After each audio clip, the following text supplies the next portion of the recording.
Hello, my dear YouTube family, and welcome back to my YouTube channel. My name is Varun Bajpayee and I am your mathematics mentor. और आज है हमारा competency based question series का ये part 9, जहां पे हम discuss करने जा रहे हैं अपना पेयर ऑफ लीनियर इक्वेशंस के बहुत ही इंपॉर्टेंट क्वेश्चंस जिनके आने की प्रोबेबिलिटी सबसे ज़्यादा हाई है। हालांकि इससे पहले भी हम लोगों ने कुछ बहुत सारे ऐसे इंपॉर्टेंट क्वेश्चन डिस्कस किए हैं जो आपके एग्जाम पॉइंट ऑफ व्यू से बहुत ज़्यादा इंपॉर्टेंट है, राइट। तो इस वीडियो में भी हम लोग pair of linear equation, specially pair of linear equation chapter से हम लोग कुछ क्वेश्चन डिस्कस करेंगे। बेसिकली वो दो क्वेश्चन होंगे, पहला तो ये क्वेश्चन होगा और दूसरा ये क्वेश्चन है, ठीक है। तो हम लोग ये दोनों क्वेश्चंस इस वीडियो में डिस्कस करेंगे। सबसे पहले मैं आपको इस क्वेश्चन से रिलेटेड जो थ्योरी है वो आपको एक्सप्लेन करूंगा, देन उसके बाद हम लोग क्वेश्चंस पे जंप ऑन करेंगे, ठीक है। तो देखो, basically pair of linear equation जब चैप्टर की हम लोग बात करते हैं, ठीक है, तो बेसिकली यहाँ पे चैप्टर का नाम पेयर ऑफ लीनियर इक्वेशन है ना, पेयर ऑफ लीनियर इक्वेशन। तो बेसिकली यहाँ पे जब कभी भी हम लोग दो इक्वेशंस को सॉल्व करते हैं तो हमारे पास तीन कंडीशंस आती है, ठीक है। तो कंडीशंस क्या होती हैं, या तो बेसिकली जब हम किसी भी दो इक्वेशंस को सॉल्व करते हैं तो जब अगर हम उनका ग्राफ ड्रॉ करेंगे तो या तो जो दोनों इक्वेशंस की जो लाइन है वो या तो किसी एक दूसरे पॉइंट पे कट करेंगी। पहला कंडीशन तो ये है, या तो वो दोनों एक दूसरे पॉइंट पे कट करेंगे। दूसरा कंडीशन ये है कि या तो वो दोनों एक दूसरे के ऊपर ओवरलैप करेंगी। क्या करेंगी? ओवरलैप करेंगी, लाइक दिस, ठीक है। ओवरलैप करेंगे इस तरीके से, ठीक है। तीसरी कंडीशन क्या है? तीसरी कंडीशन है कि वो एक दूसरे को मीट ही नहीं करेंगे, पैरेलल कंडीशन, ठीक है। तो इसको डिफाइन किया जाता है दो तरीके से। बेसिकली जहां पे ये दोनों कट करती हैं और ओवरलैप होती है, इसको बोलते हैं बेसिकली कंसिस्टेंट सॉल्यूशन, कंसिस्टेंट। और इस पॉइंट को बोलते हैं हम लोग इनकंसिस्टेंट। क्या बोलते हैं? इनकंसिस्टेंट बोलते हैं, ठीक है। ठीक है, अब देखो, कंसिस्टेंट में भी यहाँ पे इसको बोलते हैं हम लोग यूनिक सोल्यूशन। ये होता है यूनिक सोल्यूशन। और यहाँ पे हमें कितने मिलते हैं? यहाँ पे हमें इनफाइनाइट मेनी सोल्यूशन मिलते हैं। कितने मिलते हैं? इनफाइनाइट मेनी सॉल्यूशंस मिलता है, ठीक है, इस कंडीशन में।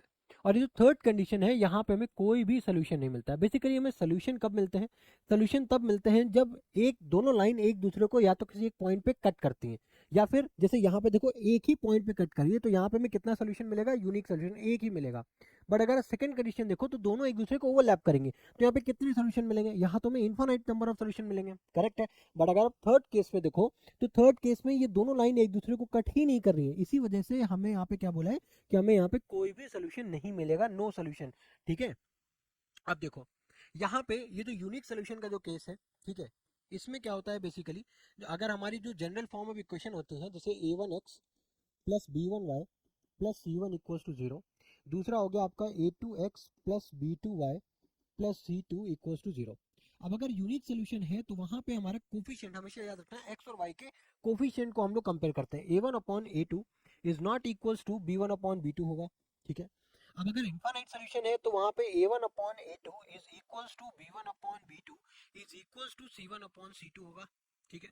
थर्ड केस जो है वहां पे हमारा a1 upon a2 is equals to b1 upon b2 is not equals to c1 upon c2 के होगा।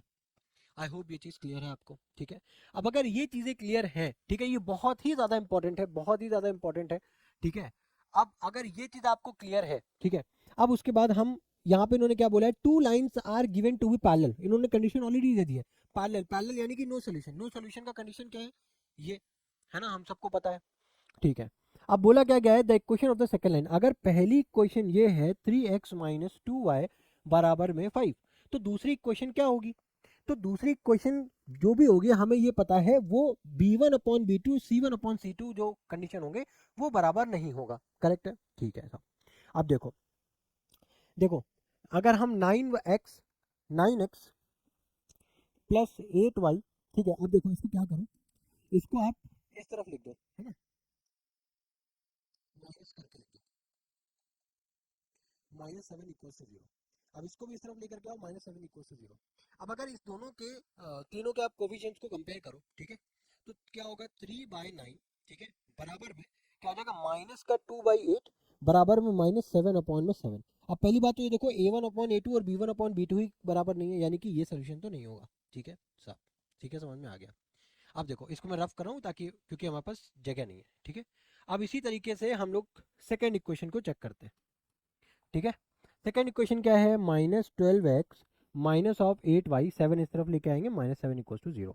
अब क्या है, 3 अपॉन में minus of 12 equals to -2 upon में माइनस ऑफ 8 बराबर -7 अपॉन में -7। अब देखो यहाँ पे तो माइनस और माइनस कैंसिल हो रहा है और यहाँ पे एक माइनस है, तो पहली बात तो साइन ही बराबर नहीं है, तो ये भी ये क्वेश्चन भी सेटिस्फाई नहीं कर रही है, यानी कि ये भी गलत है। ठीक है, अब जरा थर्ड देखो।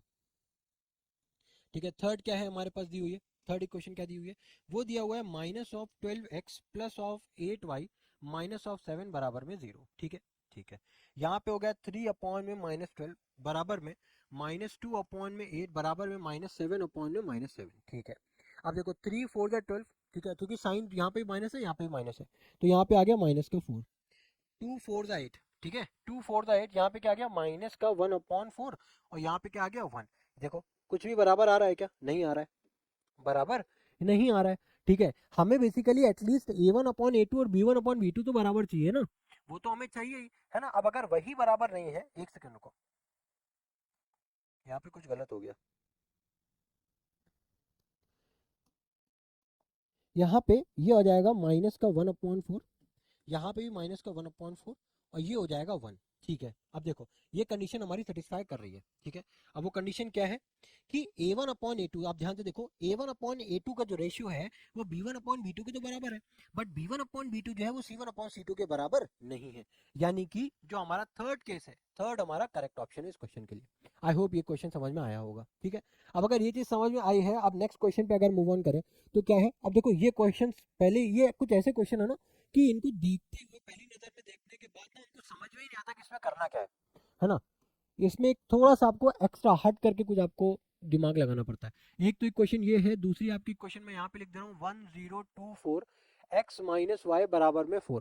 अब क्या करो, अब यहाँ पे हम लॉज ऑफ एक्सपोनेंट्स जो है ना उसका एक प्रॉपर्टी यूज करेंगे। ठीक है, अब वो क्या बोलता है कि देखो अगर कोई दो चीज लिखी है, दो वैल्यूज लिखी है, ठीक है, दो वैल्यूज लिखी हैं, ध्यान से समझना, दो वैल्यूज लिखी हैं इक्वल टू के दोनों साइड पे, इक्वल टू के दोनों साइड पे, ठीक है, इक्वल टू के दोनों साइड पे, सपोज दोनों चीजें सेम ही लिखी है एक्स। ठीक है, और अगर पावर डिफरेंट है, पावर डिफरेंट है, बेस अगर सेम है, बेस अगर सेम है और पावर अगर मान लो बराबर नहीं है, तो हम इस प्रॉपर्टी के थ्रू क्या बोलते हैं, अगर बेस सेम है तो पावर ऑटोमेटिकली क्या हो जाती है, बराबर हो जाती है। बात आ रही है समझ में? ठीक है, आई होप ये चीज क्लियर होगी। ठीक है, अब देखो ध्यान से समझना, ठीक है, जो बोल रहा हूँ बहुत ध्यान से समझना। अब यहाँ पे अगर आप इसको देखो, ठीक है, इसको देखो, तो यहाँ पे क्या लिखा है 4x प्लस वाई, और इधर लिखा है 1024। पहले तो काम करो 1024 को जरा फैक्टराइज करो, तो ये क्या हो जाएगा 2 5 जा 10, 2 1 जा 2, 2 2 जा 4, उसके बाद 2 2 जा 4, राइट, और ये हो जाएगा हमारा कैरी 1, 2 5 जा 10 और 2 1 जा 2। ठीक है, यही होगा, 2 2 जा 4, 2 5 जा 10, या 2 6 जा 12 होगा। ठीक है, 2 5 जा 10, कैरी 1, 2 5 जा 2 2 जा 4, 1 5, और ये 6 12। तो ये इसके बाद क्या हो जाएगा 2 1 जा 2, 2 2 जा 4, 2 8 जा 16, उसके बाद 2 6 जा 12, 2 4 जा 8, देन उसके बाद 2 3 जा 6, 2 2 जा 4, उसके बाद 2 1 जा 2, 2 6 जा 12, देन 2 8 जा 16, उसके बाद 2 4 जा 8, फिर 2 2 जा 4 और 2 1 जा 2। ये आ गया साहब। ठीक है, अब यहाँ पे तो लिखा हुआ है 4, तो एक ऑप्शन तो ये है कि आप 4 को भी 2 की पावर 2 में कन्वर्ट कर लो। ठीक है, या तो आप इसको 4 ही रहने दो, अब इसको आप 4 4 के उसमें डिवाइड कर दो।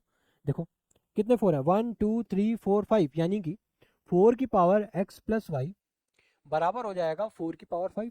अब हमें पता है कि बेस सेम है तो पावर ऑटोमेटिकली बराबर हो जाएगी, यानी x प्लस वाई बराबर में 5, एक्स प्लस वाई बराबर 5 आ गया। अब अगर उसी तरीके से यहाँ पे देखो तो ये क्या हो जाएगा 4 की पावर 5, ये भी हो जाएगा। ठीक है, और क्या लिखा हुआ है x माइनस वाई बराबर में 4। अब हमें पता है पावर की पावर जब होता है, किसी भी बेस के ऊपर जब पावर होता है उसके ऊपर पावर होता है, तो क्या होती है पावर्स आपस में मल्टीप्लाई हो जाती है।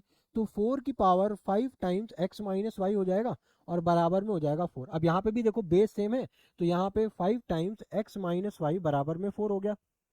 ठीक है, हो गया। अब अगर आप इसको एक्सपैंड करो तो यहाँ पे क्या आ जाएगा आपके पास 5x माइनस ऑफ 5y बराबर में 4। ठीक है, अब हमसे पूछा गया है कि इसमें कौन से the number of possible solution, इसके कितने नंबर ऑफ पॉसिबल सॉल्यूशन होंगे। तो अब या तो इसको एक्सप्लेन, या तो आप इसको क्या करो सॉल्व करो। ठीक है, सॉल्व करोगे तो सॉल्व करने पे आपको समझ में आ जाएगा कि कितने नंबर ऑफ सॉल्यूशंस है, या फिर आप इसके कोफिशिएंट्स को ही कंपेयर कर लो। कोफिशिएंट्स को अगर आप कंपेयर करते हो तो यहाँ पे क्या आएगा 1/5, और यहाँ पे क्या आएगा, यहाँ पे क्या आएगा माइनस का 1/5। ठीक है, अब यानी कि a1 upon a2 b1 upon b2 ही इक्वल नहीं है, तो इसका मतलब क्या है यूनिक सोल्यूशन मिलेगा हमें। क्या मिलेगा, यूनिक सोल्यूशन मिलेगा। यूनिक सोल्यूशन का मतलब क्या है, एक ही सोल्यूशन होगा, एक ही सोल्यूशन होगा, यानी कि one is the correct option, A is the correct option for this question. I hope ये क्वेश्चन भी आपको समझ में आया होगा, ठीक है। तो अगर ये वीडियोस आपको पसंद आ रही है तो then please do like, comment and subscribe my channel, ठीक है। तो इसी के साथ आपके साथ मिलता है नेक्स्ट वीडियो में। Till then good bye, thank you.